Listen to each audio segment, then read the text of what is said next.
So free house, £20,000 cash back, and a property that's now a home for 7 people, 7 lovely tenants that rent these rooms. It was just £50,000. Henry Latter wanted to live in Latter Street himself. How would you like a street named after you? Well, become an architect. It then valued up to such a level that we could actually pull a mortgage out on this one of £120,000. So I can show you how to earn £1 million through property and pay no income tax.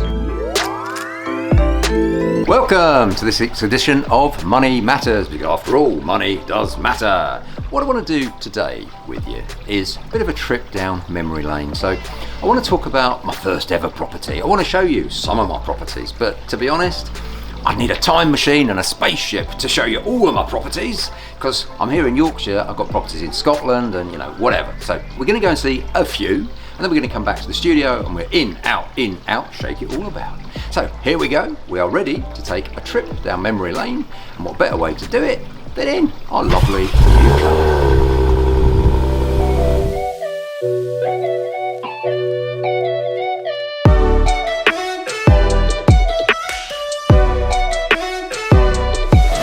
So first up, I'm taking you to number 30 Ravensworth Road. Talk to you about it when we get there, but this was actually the very first property that I ever bought in Doncaster. It was also my very first HMO. An HMO is where you buy a house, typically. You then convert it into a number of, not quite self-contained, but people would rent the room rather than rent the property. And it really turbocharges your property journey, because suddenly, instead of a house that perhaps gives you maybe £600 a month, be more now, but instead of renting out the whole house to a family or whatever by the month, you actually do it all bills included, including Wi-Fi and council tax and everything else, by the room, by the week. So suddenly, instead of getting £600 a month for the property, you get, or we got, £80 to £85 per week per room. And this is a 5-bedroom, all-ensuite HMO. So tenants all share the kitchen, and they share the lounge. So they share the common areas, if you like. But they've all got their own independent bedroom and their own independent bathroom. Really hope you enjoy this tour around Doncaster. And as I said, we're starting off with number 30 Ravensworth Road.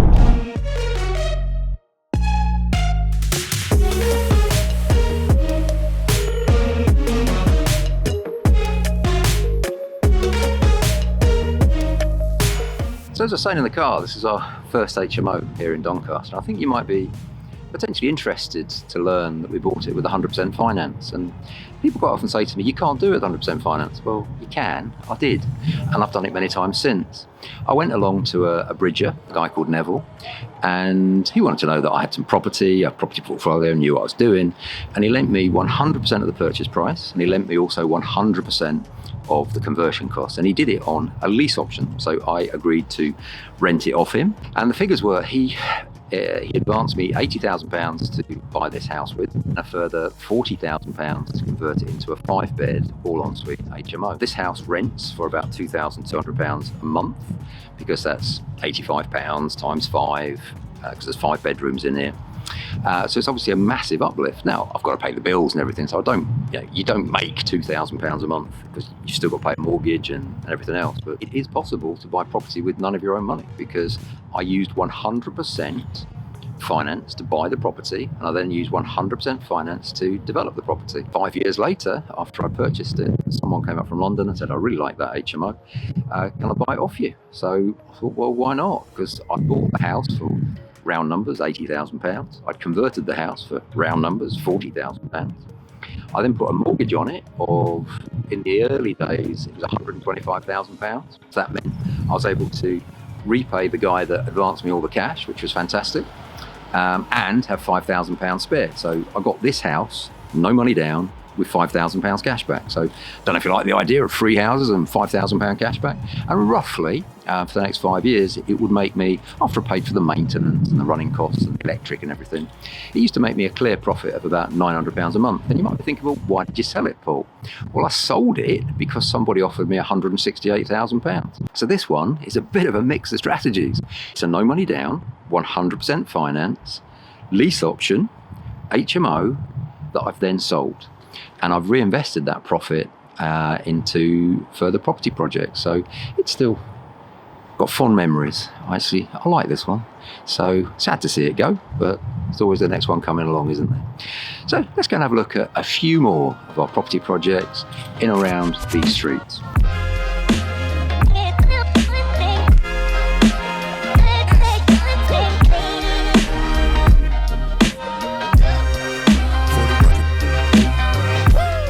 This is number 96 Checker Road. So the purchase cost on this one was £100,000. We actually spent £50,000 doing the refurb. You'll appreciate I'm using slightly round numbers. It then valued as a 7-bed, actually valued at £225,000. This one we released quite a lot of extra money over and above paying back the 100% finance. Put a mortgage on this one of £170,000.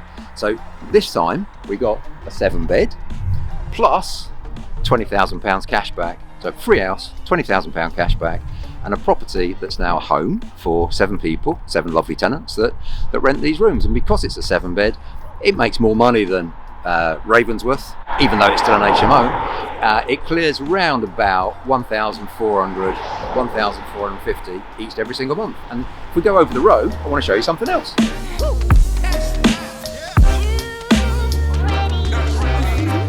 Okay, so these signs we put up outside each of our HMOs and a number of our other properties.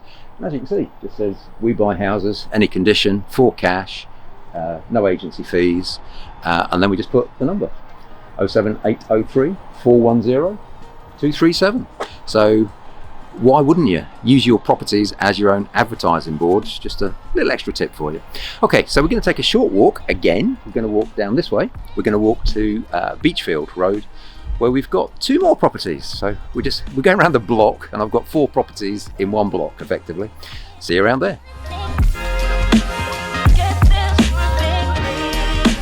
So welcome to Beachfield. This isn't a conservation area, and these buildings are not listed in this street, but these are some of the oldest properties in Doncaster. Number 14 Beachfield was the first property that we bought in Beachfield. We've got 2 in the street. Again, very special place in my heart. This was actually the 3rd and last one that we did with 100% finance, because after that, although it's fantastic to get the 100% finance, it was relatively expensive. I could borrow money far more cheaply elsewhere. I had my own funds, but it was great to have that option to use 100% finance for these 3 properties here in Doncaster. So anyway, what do we do with this one? Well, it's a 3-bed terraced house. We've actually extended it a little bit at the back, and if you come over the road with me, I'll show you what we do with it. So it's got these lock boxes here. So for years now, we've run it as service accommodation, not by the house, but by the room. So when a guest comes, they've got the key code, they just put the key code in, this opens, they get the keys. Inside there, they've got a key for the front door, and then they've got a key for their room. So it's very, very similar layout to an HMO. They're all ensuite rooms, so they don't have to share any bathrooms. We've really stepped up a level again now in terms of income, because as a house, this would rent for about 650, 700. As an HMO, 5-room HMO, it would be just over the 2,000, 2,100, 2,200 at £85 a week. But as soon as it's a serviced apartment, so the guests are now getting linen, Booking.com, Airbnb, they're getting everything. Nice forks, spoons, TVs. Suddenly, a room in here is costing between £40 and £60 a night. So we've gone from £600-700 a month as a single let to £2,100, £2,200 a month as an HMO, and suddenly £60 a night times 5 rooms when it's full is £300 per night times 30. Well, you can do the maths, can't you? Okay, so here we are at number 32 Beachfield. Number 14 is just literally a few doors down that way. This one, again, very special place in my heart. I was getting into the Doncaster, property scene quite deeply now, and people were beginning to bring me deals. And this one behind me, number 32 Beachfield, was actually a repossession. It was just £50,000. Now, it was cheap because another property investor had bought it. Well, I say investor, wasn't really a property investor, was a property amateur. I believe they paid about £80,000 for it. They then spent money to rip out the kitchen, rip out the bathroom, which meant that I didn't have to. So they probably saved me £3,000 or £4,000 off the refurb. We paid £50,000 for it. Because he'd already spent some money on it, our refurb costs were a bit lower than normal. So we spent about £35,000 turning it into a 5-bedroom, all-ensuite HMO. It then valued up to such a level that we could actually pull a mortgage out on this one of £120,000. Another property with none of our own money in it, £40,000 cash back. And I don't know if you're excited watching this, but the really brilliant thing is, it's not a question of, oh, isn't Paul clever? No, it's not that at all. Paul got himself educated and Paul learnt how to do it. You can too. One of the questions I get asked more than anything really is about tax. Section 24, how do you manage your tax? Well, I've been running companies from a very young age. I got my first senior management position with Cadbury Schweppes when I was 23. I got involved at a very early age with mergers and acquisitions, M&A. And the very first company I ever bought, using their money, not mine, was a company in Mexico, a mineral water company, Aguas Minerales. So what I've done is I've taken that corporate knowledge, that education, those, well, getting on for 4 decades of experience now, to apply it to property and the world of property investing. Very often people that come along to Touchstone Education, they do it because they've got a crippling Section 24, anti-landlord tax bill. And we've saved individual people hundreds of thousands of pounds. We've got numerous people that will hand on heart tell you they would have been bankrupt if it wasn't for our tax saving techniques. So let's be clear, you've got to pay the tax that's due, but very often the answer you get depends on the question you ask. And if you're asking the wrong question, you're going to get the wrong answer. So the question isn't, how do I avoid paying Section 24 taxes? The question is there a structure that doesn't require me to pay Section 24 taxes? And the answer is yes, it's a limited company. So these properties that we're driving around and looking at, we hold them. Some of them are in limited companies, others are in LLPs, limited liability partnerships. Now, the structure we use depends on the type of property that we're buying. Even that sort of simple piece of information that I've just shared with you there, most people don't know that. Like the vast majority of people don't know that. And they can't tell you about what I believe are essential tools for any property investor. For example, I'll just give you a particular example on that, capital allowances. Now, the service accommodation that we've just seen, the HMOs that we've seen, these all qualify for capital allowances. What's a capital allowance? It's an amount of money that you can earn that is completely free from income tax. If you don't know that, you are costing yourself an absolute fortune. Okay, so we're coming up to the next one. Hope I'm not wearing you out. This is number 4, St Helens. If I just stop here for a second without blocking the traffic or anything. Do you want to just have a look at that one there? That lovely little property. It's not mine, but I'm very proud of it. And let me share with you why. My gorgeous little niece, Fonny, she's actually lived with us. She's in her 20s now, but she's actually lived with us from the age of 18. She's Hungarian. She came over to do a language degree at one of the Glasgow universities. We were living in Scotland at the time. She's never moved back to Hungary. She's going to be round the corner from one of my investment properties, and I really like this area. So something that I love doing, like really genuinely love doing, is helping people buy houses. So, and that of course includes my own family. So if I think about my sons and daughters, I'm very, very fortunate. I've got 6 children, which is fabulous, 3 boys, 3 girls. Becky, who's the oldest, she bought her first property at the age of 23. Jack, who is 30, bought his first property at the age of 20. Ben, who's 22, bought his first property at the age of 21. And little Jude, who's the youngest, he bought his first property at the age of 12. This bit here, and then along there, you see where there's different coloured bricks and you've got those 2 rows of bricks there? That was a huge roller shutter door, and behind it was a men's barber shop. It was going to get your buzz cut or whatever. So what we bought was, this bit was commercial, and then with some residential upstairs. So what we've done, we paid £135,000 for it. We then spent a further 80-odd thousand pounds converting it from a barber shop with some accommodation around it, because it was above it and behind it. We did a double width, double height extension. We extended the roof, and we split it into 4 flats. So this property was mixed use. So I don't know if you know this, but because it's mixed use, that means you pay commercial stamp duty, which is a lot less than residential stamp duty, and in fact all the way up to £150,000, the commercial stamp duty is 0. David lent us the £222,000. It valued up at £320,000. We put a mortgage on it of £226,000.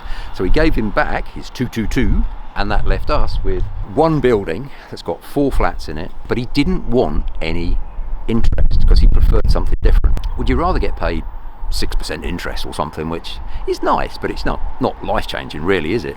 Or would you rather do what we call it, one for me, one for you, one for me, one for you? So which would you rather have? And I guess there isn't a right and wrong. Some people will suit one, some people will suit the other.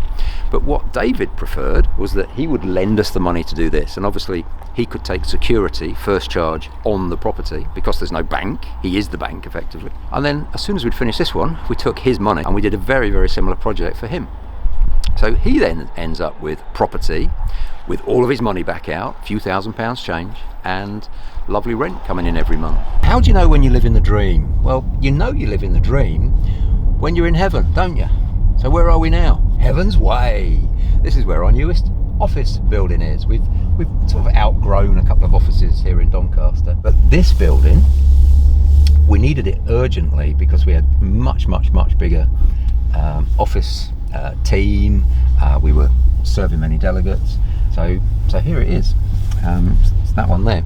So we didn't own it, we rented it, and I was trying to buy something, but I couldn't find anything. We ended up renting that because we literally exploded out of the previous building that we were in. We were running events regularly for 150, 200 people. Count those windows along. 1, 2, 3, 4, 5, 6 of those 8 windows on the top floor is one big training space, so we could get 150 people up there.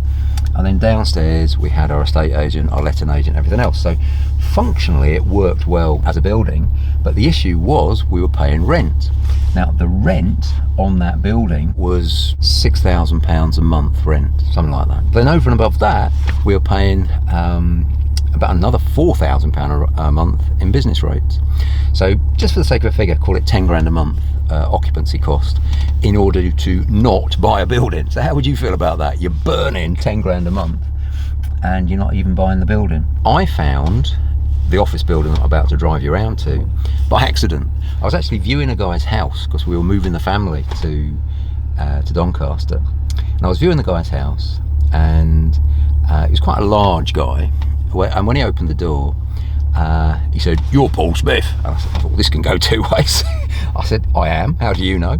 And he said, "Seen you on YouTube." He said, "You're one of them property investors, aren't you?" About halfway round, looking at his house, I just said to him, "Look, I need to be really honest with you." I said, "This house isn't big enough for me." And he said, "What? It's 5 bedrooms, it's detached, it's the triple garage, I think it was, indoor swimming pool and all sorts of things." And he said, "What? It's too small for you?" I said, "Well, yeah, I've got 6 kids. They don't all live at home, but I was like, oh, all right, fair enough." He said, "I like people like you that are straight." I said, "Well, there's no point messing about, is there? It's too small, so I'm not going to buy it, Mick. Sorry about that." And then what he said next is, surprised me. He said, "All right, you don't want my house. Do you want a 10,000 square foot office building?" I said, "Well, as it happens, I do." And I said, "Why did you even say that?" And he said, "Well, I know where you are in that rented one, and I was guessing, as a property investor, you didn't want to be in a rented one." I said, "Well, you're damn right I didn't."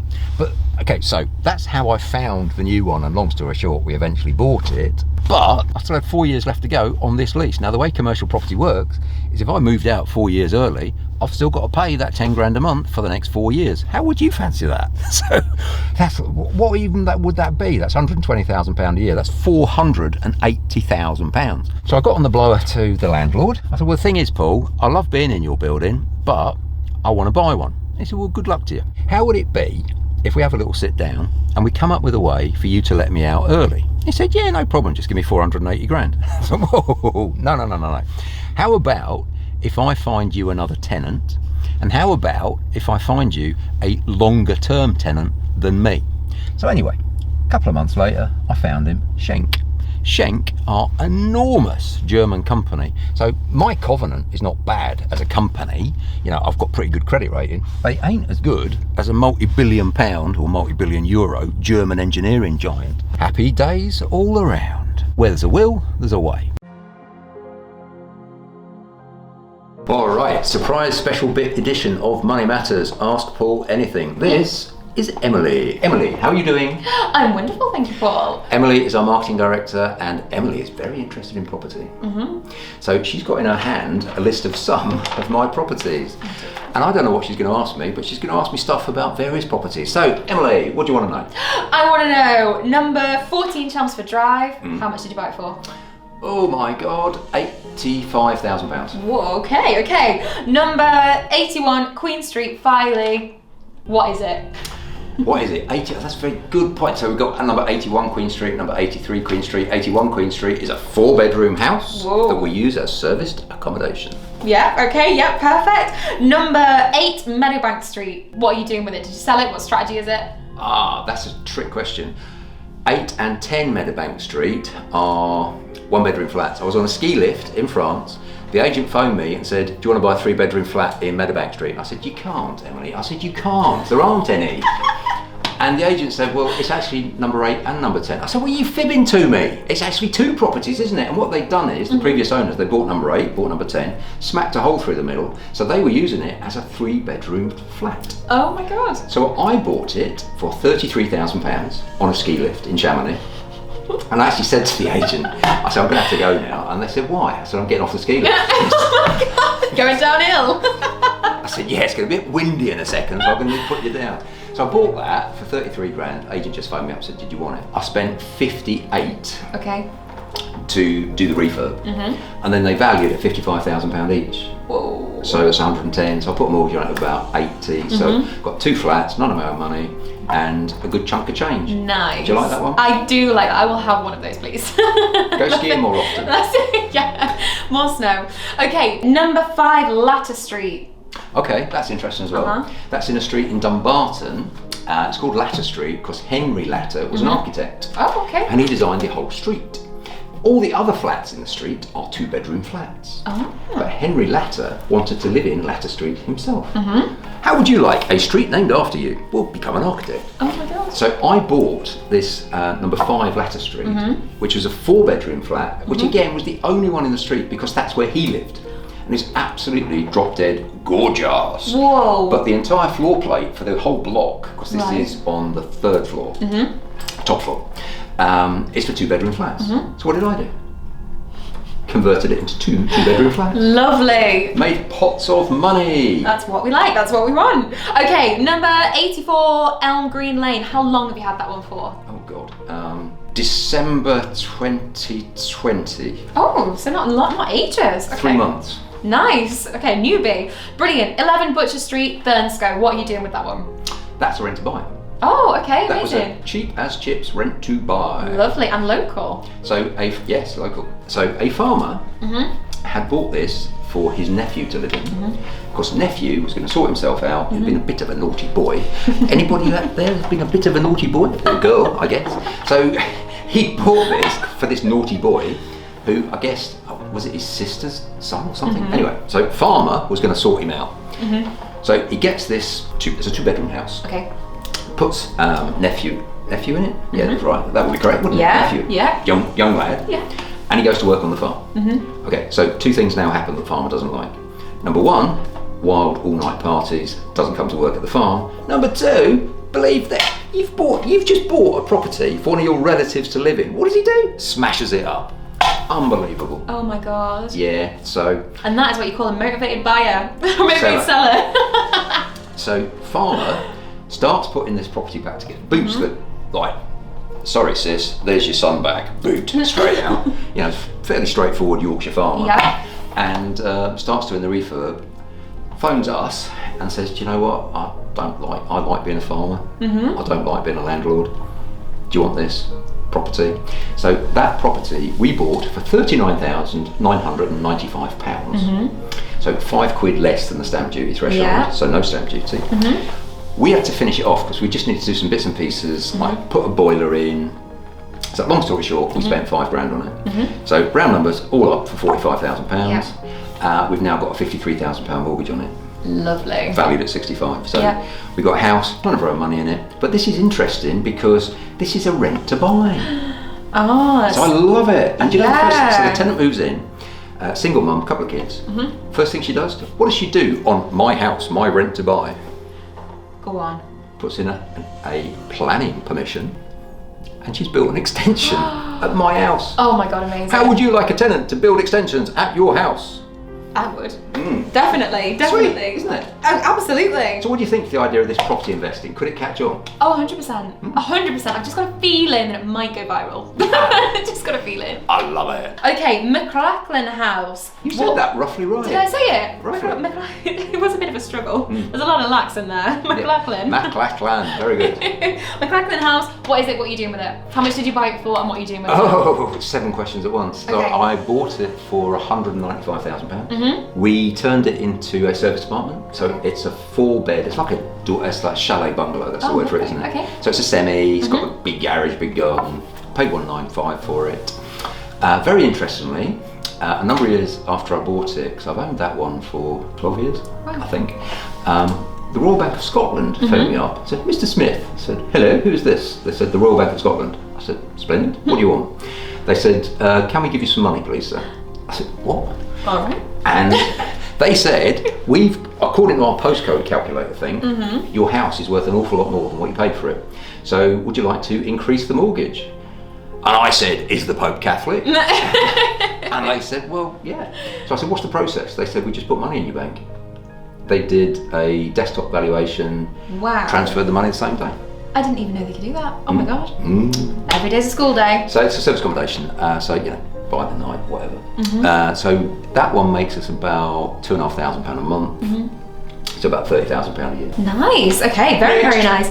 And then number 5, Wallace Street, Dumbarton. I've been to Dumbarton. Oh, very special place in my heart. Okay, go on. Do tell. Gifted equity. How would you like your parents to be able to give you a house without costing them anything? That would be very nice. Well, I'm obviously slightly different generation to you, so I actually did a gifted equity. So I'll explain as quick as I can.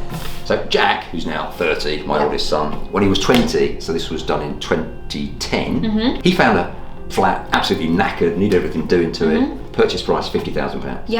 We then spent another £25,000 doing it up. So we're in it for £75,000, and the end value of it when it was revalued was £100,000. So Jack then put a £75,000 mortgage on it. But of course it's now worth £100,000. So he didn't need a deposit because as his parent I could gift it to him. Clever. Didn't cost me Niada, and Jack didn't have to wait until he was 117 to save up the deposit to buy his first house. Very, very clever. I would like one of those, please. Okay, brilliant. Springfield House. Yes. How much did you buy that one for? £275,000. And how much are you making off it? That one makes about £60,000 a year. And it's now worth 1.1 million. And that's a mic drop moment, Mr. Smith. Thanks, Emily. Thank you, Paul. Bye. Okay, so let's wrap this up. What have I learned on my property journey? Number 1, I had to learn to accept that I was different. I had to want to be different. I don't do what normal people do. And neither can you if you want to be a property investor, because it's only a few, 3% of the UK population that are landlords at all. But only 1 in 6 of those, so 0.5% of the UK's population has got 5 or more properties. So you're going to be the odd one out. You're going to be the 1 in 200. 199 people out of 200 are not going to be anything like you. And you need to embrace that. I often say that you don't need to start to be great to start, but you need to start to be great. So you need to do something. So wherever you draw your inspiration from, and we at Touchstone Education, we're very happy to assist with that mindset that I've said throughout this video was, or is, so important. So how can you get the correct investment mindset? How can you then find the deals? Because do you remember I said there is 3 ways that you add value. You add value when you purchase. So whether it's my first flat, 269A Roman Road, East Ham, or whether it's this villa, number 40, Avenue de la Veronese in Thiel-sur-Mer, probably going to be worth 2.5 to 3 million by the time I finish with it. It's no different. It's still a property. But how do you find good deals? How do you avoid overpaying? How do you modernise? How do you get good bang for your buck? How do you make sure that the money you spend actually adds value instead of you just wasting your money? And what's your exit? Now, my exit used to be sell, flip. And I did that 3 times, if you remember. The flat, the 2-bedroom house, the 3-bedroom bungalow. Now I know a better way, a different way. Buy, refurbish, remortgage, release equity, keep it, and still go and buy more. So we buy properties every month. Quite often we buy properties every week. They're not all like this. They tend to be £200,000 properties that we turn into £300,000 properties.